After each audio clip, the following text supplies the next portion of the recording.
Hello, everyone. How are you guys doing today? Got another story. See what the action is. Says here, a bunch of letters is more important than religion. Parents cannot opt kids out of uh, the alphabet curriculum, according to new ruling. All right, let's see. Blah, blah, blah, debate about parental rights. All right. So it seems like they're saying that in school, you can't really talk about religion unless you go to a specific school for that, Catholic school, Christian school, whatever. But for some reason, people can be like, we don't want to talk about what goes into what and what doesn't go into that, and how many different types of things you like to experience. Uh, so, a federal court ruling in Maryland has sparked a heated debate about parental rights, religion, and content. Here's the full story. Uh, just try not to get tongue-tied saying all those letters. The case of Tamer Mahmood. All right, it's an interesting name. Versus Monica B. McKnight. Centers on a group of parents who sought to reinstate a Montgomery County Public Schools MCPS policy, allowing them to opt their children out of reading and discussing books with LGBTQ plus a bunch of other letters. Content in elementary schools. Elementaries. Okay, I can see why they would push that out, because I thought it was like the teachers just directly have a class where they're just like, all right, students, we're going to learn all about what it's like to take it in the back door, whatever, some people like it this way. So, I thought it was just going to be a class like that. But what they're saying is just books that happen to have that content. You can't really ban that because unless the book is directly sexual, it could just be about them dating or whatever the hell. Just a character in the book was dating another character in the book of the same gender, that kind of stuff. I can see why they wouldn't ban that, right? Because you can still read Christian books, you can still read Catholic books, like you can still read those books in school. So the title doesn't it doesn't it's misleading as hell. All right. Let's see what we got going on. Books clash with their beliefs. The parents contend that the content of these books clash with their religious beliefs and constitute a form of indoctrination. Well, then go to a school that specifically tailors to your belief. That's an asinine argument. All right. I get that you don't like certain books that are doing certain things, but how many classes do these kids have to deal with that certain book? Like, was it like a book report that one time? Like, what? You can, if you know your kids are going to that school and they're going to have to deal with this book, you can put it in a certain context for them. That way, you don't have to worry about them being indoctrinated. Just have to take the time to talk to your kids. I understand it's a little bit of a roundabout way. You want the school to only teach the things that you believe in, but schools have never done that throughout history. As long as we've had schools, we had children going to public schools, there have been parents complaining about schools conflicting with their religious belief, and it's the same thing. It's the same argument. It's not going to go anywhere. I know how you feel. I understand it. Uh, I wouldn't want my kids to be questioning their gender and all that shit either. But your argument is asinine. All right. Let's see. Introduction of new letters books. The controversy was fueled by the introduction of over 22 new books featuring LGBTQ plus characters into classrooms as part of the MCPS diversity initiative. Okay. So you specifically put in new books just to add in these characters that exhibit certain sexuality. That seems troubling. That seems rather troubling. The book doesn't teach the kids a particular lesson. It just lets them know, oh, these people out there, in case you feel that way, you know, there's someone you could identify with. That seems more troubling. The argument about the books conflicting with their religious belief, that was asinine. But saying that this push to specifically have these books that contain this certain kind of characters seems like a little bit of indoctrination. That seems, because it's very intentional. It's very intentional.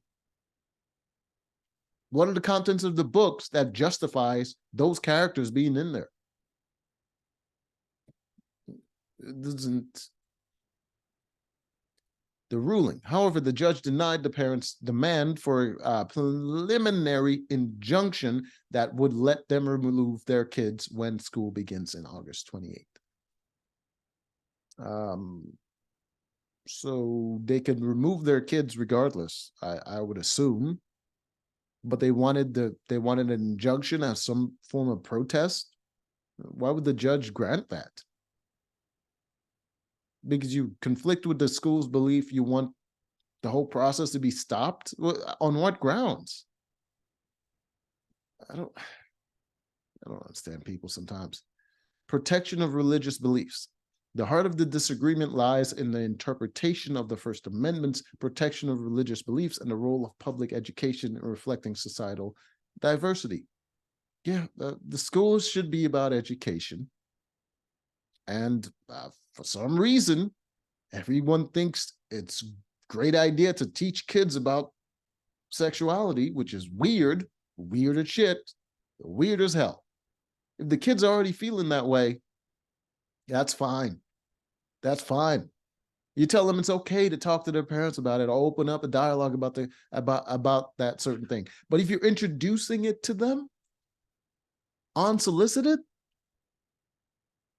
that's a little perverted, just a little weird, you know. The heart of the disagreement lies in. Yeah, but schools aren't going to conform to your religious beliefs, because there's a bunch of other kids in that school that don't also believe in that religion. So there's no way you can do that. Violation of the First Amendment. The plaintiffs argued that the policy violated the First Amendment rights to guide their children's religious instructions. Yeah, but no one's stopping you from guiding your children's religious instructions. You can do that. And just now, your kids have an opportunity to learn something else, and they might disagree with the things that you're teaching them. You're basically saying the schools aren't allowed to indoctrinate my kids, only I'm allowed to do that, which is not an argument that's going to be compelling to anybody. And that's probably why your ruling gets thrown out by the judge, because that's just dumb. Like, have a problem with the fact that they're intentionally pushing these books on the kids, rather than the whole your religious indoctrination exclusivity clause. Well, that's just weird. They contended that the policy forced them to engage in discussion that contradicts their faiths. Holy shit, man. A reality, sorry to tell you, but reality is going to contradict your faith. You don't believe in a certain thing, guess what? It exists in the real world. You're going to have to talk about it. What's wrong with you? Just have the conversation. Just have the fucking conversation. You can't just try to keep your kids ignorant, and you're like, well, they can't teach our kids because we don't want them to know stuff. Like, what the this is dumb. This is so dumb. The judge ruled against them. However, Judge Boardman's perspective diverged from the parents' claims. She stated that the policy did not pressure parents to change their beliefs or refrain from teaching their faiths. Exactly. That's why I said that the argument was asinine. Instead, it encouraged discussions about topics raised by the storybooks. Exactly. And they should have complained about the books. the fact that those books was intentionally included because of diversity, and the diversity is of a sexual nature. You know, some things shouldn't be diverse.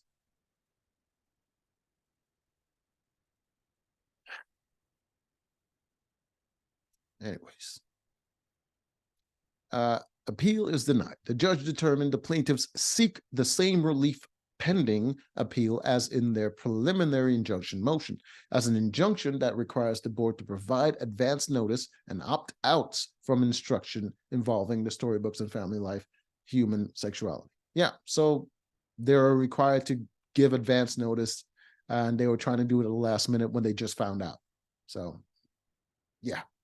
For the reasons stated in this opinion, the court cannot conclude that plaintiffs are likely to succeed on the merits of an appeal. Yeah, they're not, because their argument was already dumb, and they didn't send their notice in advance. The plaintiff's request for a preliminary injunction pending appeal is denied. So they already had a case, and that they pushed forward to make their argument, which is probably their case is not going to go anywhere, but they also appealed to have something blocked, which they should have sent in advance, and they didn't do it. So the appeal was already denied. The injunction was already denied, and then now they have to go and do the actual appeal, and that's probably going to get denied too. Maybe, if instead of worrying about those books, you should have picked up books about the law, and then maybe you would succeed. Oh, but the law probably doesn't exist in your faith either, and you don't want your kids to know about that because you're gonna have a conversation. Listen, people, the real world doesn't conform to you. You have to conform to the real world. All right. Your religion doesn't have to conflict with these things. You can still have this conversation with your kids about this. Just put it in the context that you would like your kids to have. It's very simple. You react to the reality. You don't expect the reality to conform to you. That is delusion.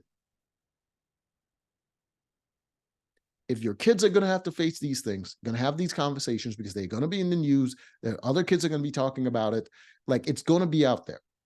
You cannot insulate them from these ideas. You have to talk about it. You're being a complete baby if you're saying you don't want to have these conversations with your kids. The ruling has stirred passionate reactions from all quarters. Eric Baxter, I don't know who that is. Senior Counsel Beckett, the law firm representing the family. All right. Let kids be kids. No. See, that is wrong. That is what's wrong with parenting. People are obsessed with keeping children naive.